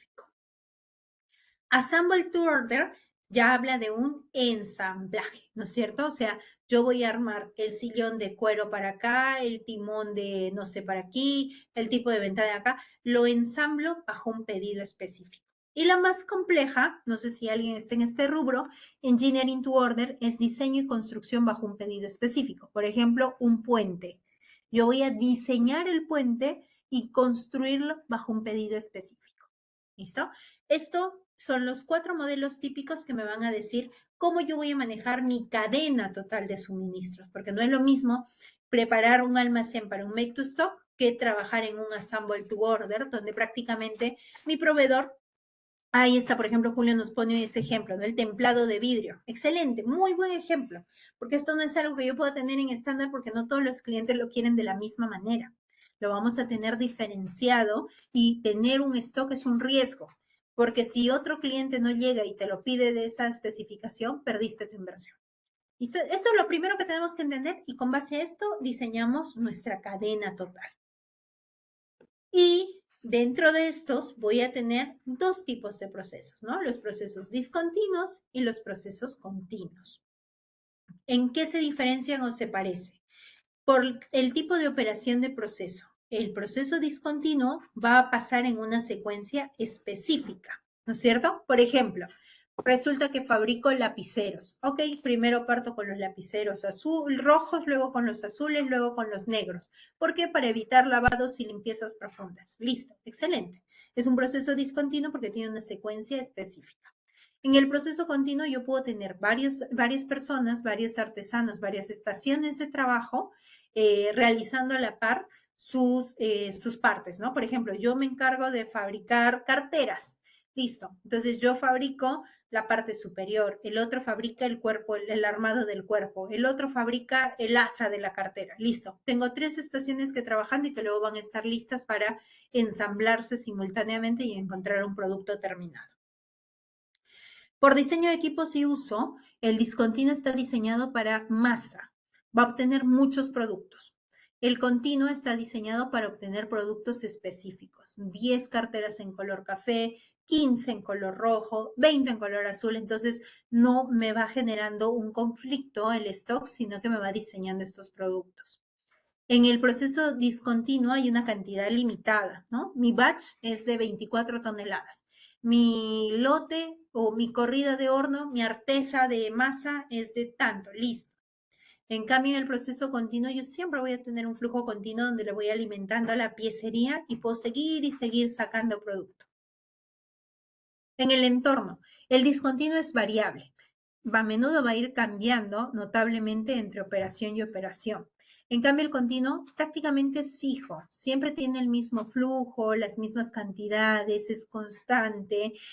Hay algunas empresas, por ejemplo, unas maquiladoras de productos médicos específicos, ¿no? Donde el doctor da la receta y esta empresa formula las cremitas que va entregando, pero no las tiene en masa, sino que las va generando. Entonces, y se basa en pedidos, ¿no es cierto? Siempre va a venir hacia el pedido.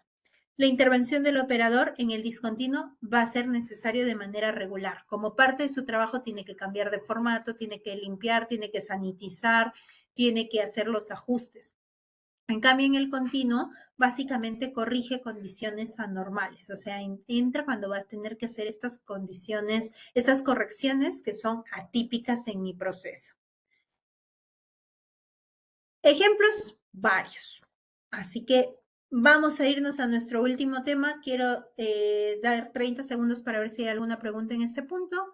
Si no, avanzamos a nuestro último tema de la noche.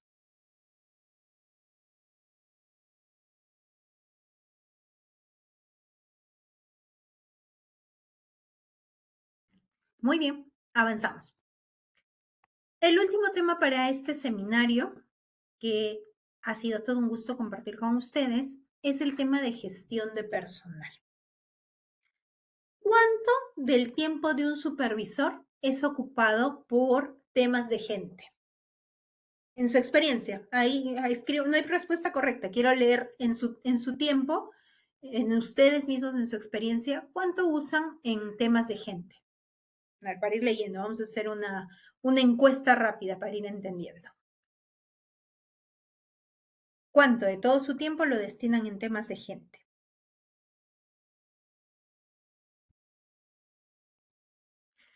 Cuando uno trabaja con recursos humanos es todo el día. Exactamente. 80%. ¿Quién da más? ¿Quién da más? Vamos en 80. 100% pusieron al inicio, 80. ¿O quién da menos? A ver si alguien tiene menos de 80.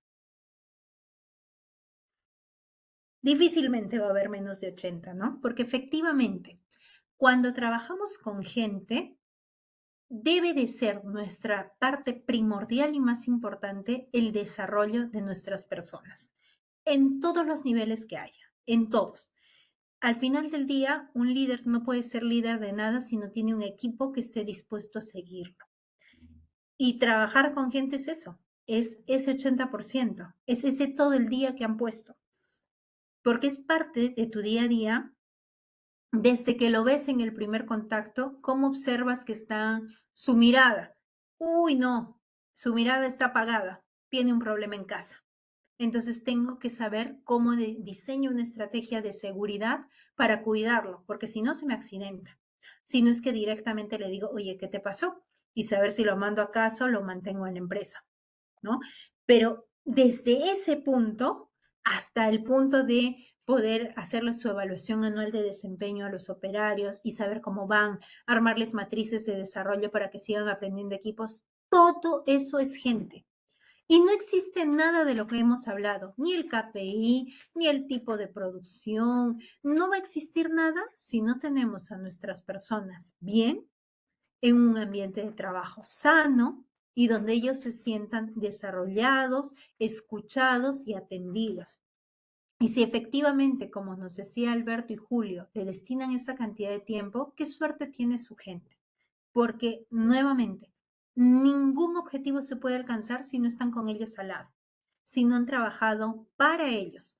Porque la pirámide del liderazgo es invertida.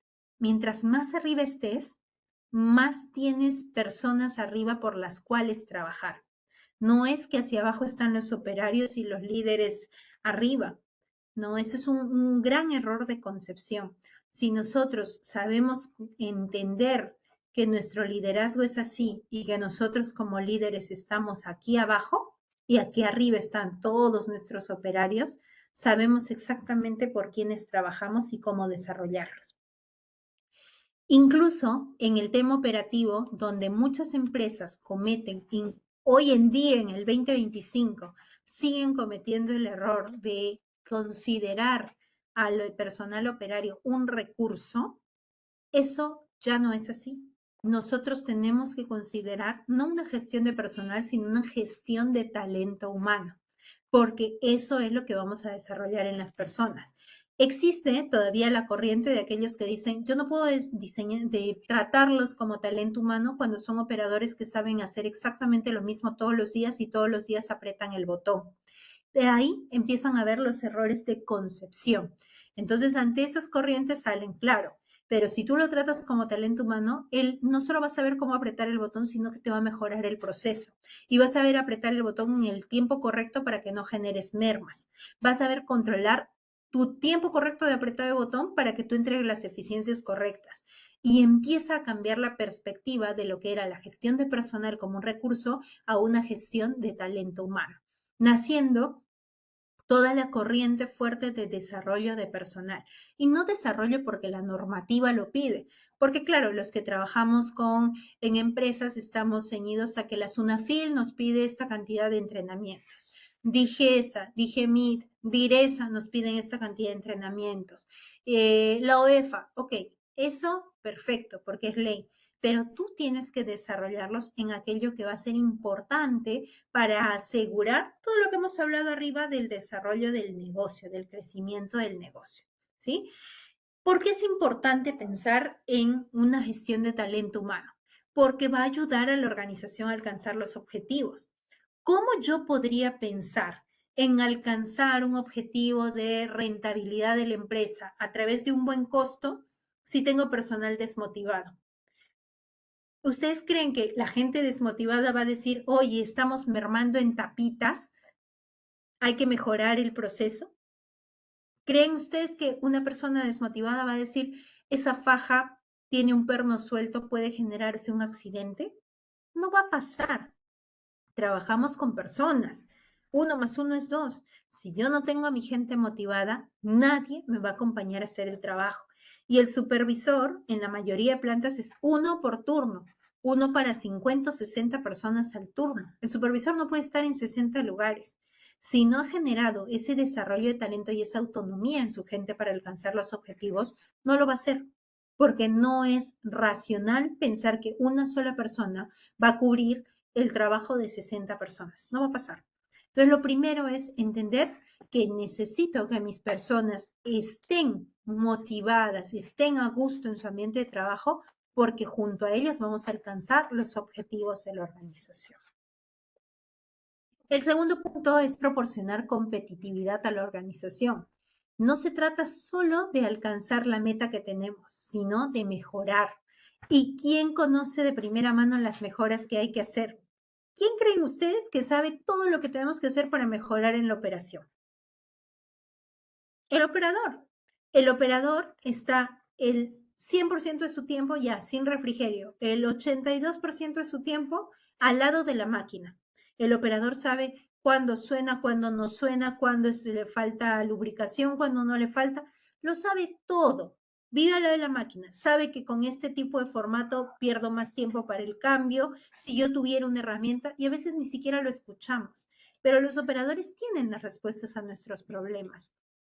Un recordatorio que siempre le hago a mis muchachos es, equipo, las soluciones más hermosas y más inútiles nacen en las oficinas, porque son tan perfectas que no sirven, ¿no? En cambio, las soluciones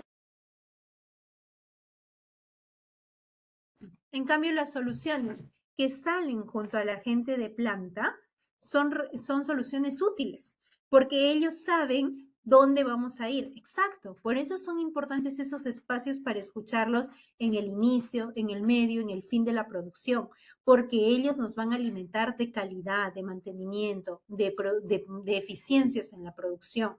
Y no solo un área, sino, como bien dices, interrelacionada en las áreas para poder hacer de una mejora integral, ¿no? Que es buena para la seguridad, la calidad y la productividad, y por ende para el costo. Así que esa parte es supremamente importante, entender el valor de escuchar a nuestra gente. ¿Cuándo nuestra gente va a estar dispuesta a hablar? Cuando sienta confianza en sus líderes. Si yo siento, por ejemplo, que puedo ir con Alberto y contarle que la máquina está sonando raro y que él me va a ayudar, voy y se lo cuento. Pero si le cuento 3 veces que la máquina suena y no pasa nada porque no toma acción, yo dejo de creer en él. Y la cuarta vez que suene la máquina, yo ya no se lo digo hasta que pasa un accidente. ¿Listo? Esa confiabilidad es sumamente importante porque la vamos generando en el día a día con nuestras acciones como supervisores. Un buen supervisor llega a conocer hasta cómo se llama la suegra de cada operario. Hasta ese punto, porque eso es interés genuino con nuestra gente. Les doy un tip. A mí me encanta conocer a mi gente a través de cómo habla con sus operarios. O sea, si yo escucho que uno de mis supervisores lo llama por el apellido, no sé, Sánchez, Romero, para mí esa persona no es un buen supervisor. ¿Por qué?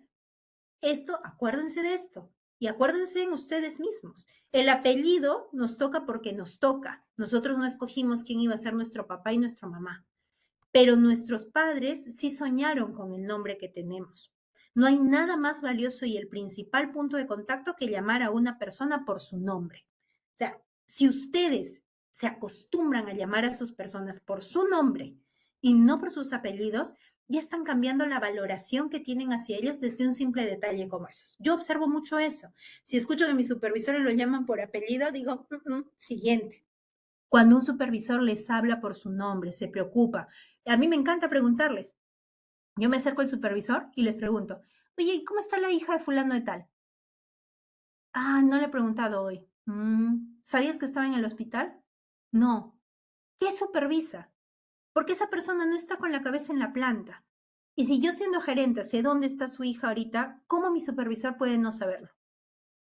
Entonces, son detalles muy importantes, pero son así de importantes, porque ustedes tienen que construir un equipo que esté dispuesto a ir a la guerra por ustedes. Yo les pongo el ejemplo donde aprendí la importancia de querer a tu gente genuinamente y trabajar con ellos. Nunca me voy a olvidar que cuando recién empecé a trabajar, trabajaba en una fábrica de galletas y era 24 de diciembre. Y habíamos tenido 2 paradas, si alguno trabaja en galletas me entenderá, y habíamos preparado las masas fermentadas. Cuando uno prepara una masa fermentada y no la envasa a tiempo y se sobrefermenta, pierdes la masa completa. Y eso no hay forma de recuperarlo. Lo que pasó es que con esta parada ya no íbamos a poder terminar a las 9 de la noche como estaba planificado y la parada se iba a extender. Yo estaba preocupadísima porque ya estaba redactando el informe para poder notificar toda la pérdida en dinero que íbamos a tener. Y se acerca uno de mis líderes de turno, ¿no? Porque ahí la estructura era que los líderes eran operarios y el operario más antiguo y con más experiencia se acerca. Miren cómo me acuerdo hasta ahora su nombre, Antonio Visa se llamaba. Se acerca y me dice, ingeniera, ¿sabe qué? Hemos hablado con los chicos y nos vamos a quedar hasta la noche a terminar de envasar todo eso. Para mí fue tan fuerte ese momento porque era Navidad y mi gente tenía que estar en sus casas y estaban viniendo a entregarme lo más preciado que tenían, que era el tiempo con sus familias para que podamos sacar el turno adelante. Y una empresa con sindicato, una empresa con todo. Y ahí aprendí que esas personas no lo hacían por la empresa, lo hacían porque genuinamente sabían lo mucho que yo los quería y no me iban a dejar caer sola con este tema. Les tramité, compré pollos para que comamos en la noche, ninguno quise comer, se los quisieron llevar apenas terminaron de envasar, pero les di a todos una pequeña forma de decirles gracias por lo que habían hecho. Pero ese día aprendí que todo el trabajo que yo había hecho de aprenderme, lo que les cuento, que no es broma, cómo se llamaba la suegra, en qué estaba, si estaban bien, si no estaban bien, todo eso se transformó y se capitalizó en lealtad de parte de ellos hacia mí. Desde ese momento, nunca ha habido día en que yo no conozca a detalle a uno de mis operadores, sin importar el puesto en el que esté. Así que eso, ténganlo en cuenta cuando trabajan con su gente. Enamórense genuinamente de su gente. Quiéranlos, porque eso no se muestra con caretas, es real. Se muestra solo cuando tienen interés real por su gente. ¿Listo? Avanzamos. Suministrar empleados bien entrenados y motivados. Lógicamente, yo si no le doy las herramientas para entrenarlo y lo expongo a un trabajo, incluso me expongo a mí mismo a terminar en la cárcel, porque es muy duro cuando hay un accidente con fatalidad y viene la fiscalía y la policía y lo primero que preguntan es, ¿la persona descansó? ¿Quién lo estuvo supervisando? ¿Estuvo entrenado en el tema? Son las 3 primeras preguntas que hace Fiscalía ante uno de estos eventos. Entonces, no solo es bueno porque hay que hacerlo y porque esto genera un valor para la persona y por ende para la organización, sino porque la ley, cuando pasa alguna desviación, lo primero que va a pedir es eso, si hemos cumplido con nuestra obligación de entrenar a las personas. Permite la autorrealización y satisfacción de sus miembros. Lógicamente, no vamos a tener un buen área donde no permitamos esto. Por ejemplo, les voy a comentar uno de mis metas y de mis objetivos personales. O sea, yo siempre pienso que tengo la fortuna de tener hoy en día en el trabajo a todos los niveles, desde mis operarios hasta los gerentes que me reportan. Tengo la dicha de tener hijos que han sido criados por padres con todo su esfuerzo y que hoy están a mi cargo para yo poder hacer de su vida laboral algo más feliz o algo infeliz. Y es mi decisión cómo lo manejo todos los días a través de mis acciones. Una de mis metas máximas es hacer de la planta un lugar sano a nivel psicológico, que cuando tengan problemas en la calle puedan refugiarse en su trabajo como un punto para olvidar los problemas de afuera. Hace 3 días me pasaba en lo que me daba una vuelta por la planta, me encuentro con un líder de una línea y le pregunto, le digo, no te veo, Sandro, se llama Sandro, no te veo con la sonrisa de siempre, ¿qué ha pasado? Y me empezó a contar de su mamá, que estaba mal. Y le dije, Sandro, te adelanto vacaciones, ¿qué hago? Dime cómo ayudo para que lo podamos hacer. Y me dijo una frase que me hizo sentir muy feliz porque dije, estoy en el camino correcto. Me dijo, aquí me distraigo de cómo estoy en la casa y me ayuda a desestresarme un poco. No porque él no trabaje, trabajan muy duro, mi gente trabaja muy duro, pero está en un lugar seguro y sano mentalmente para su desarrollo. Ese tiene que ser el objetivo de ustedes como supervisores porque están más cerca. Yo tuve la suerte de cruzarme ese día con Sandro porque a la semana lastimosamente puedo bajar 1 o 2 veces a la semana, no como antes cuando tenía una jefatura o una supervisión que paraba en la planta con mi gente.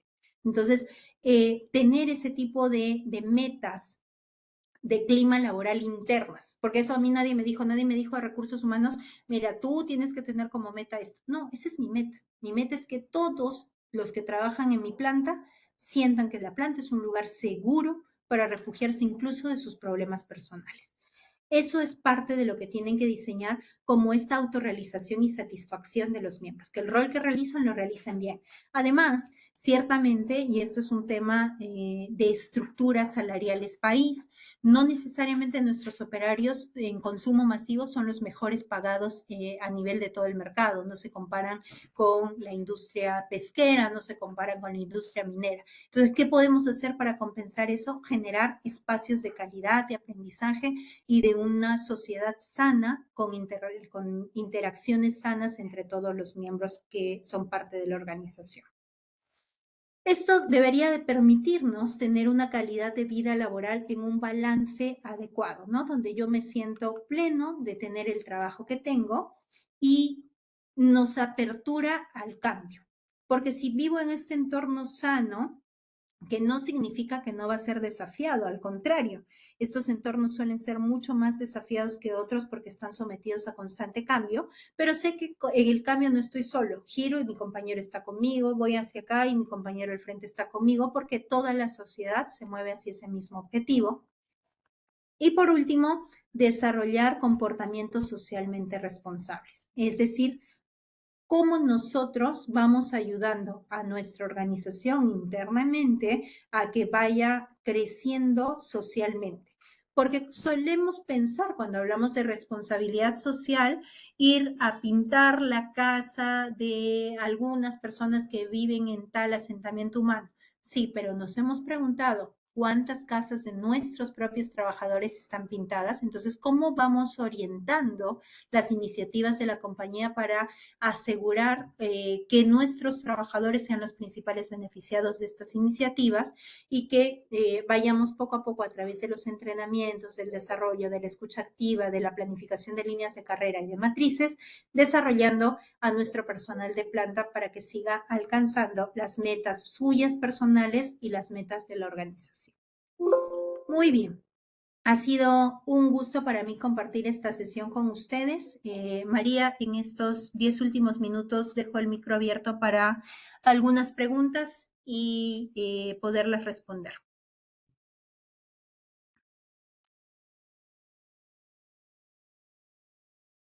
Gracias, Gianfranco. Alonso Luis. Gracias, Diana. ¿Alguno tiene alguna pregunta que quisiera formular para aprovechar y conversar unos minutos? ¿Algún caso que les haya pasado y aprovechamos y lo conversamos?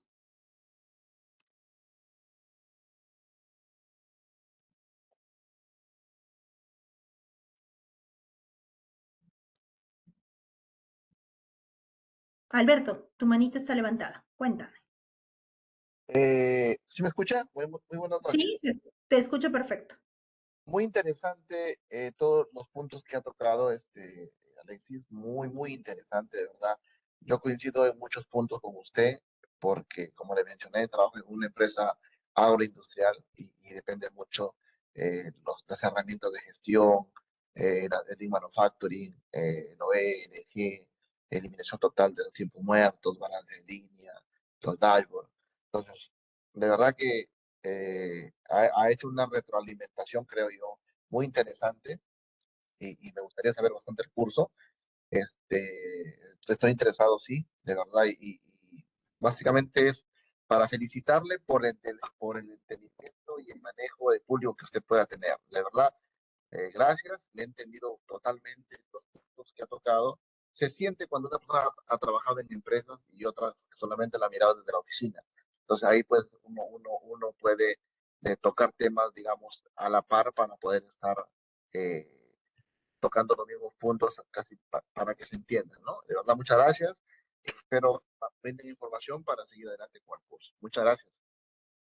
Un gusto, Alberto, conocerte. Gracias por tu participación, porque creo que eso es lo más importante en esta instancia, ¿no? Cuando estamos en el pregrado en la universidad, básicamente escuchamos todo porque como no tenemos experiencia, escuchamos y escuchamos y vamos aprendiendo para entender algo.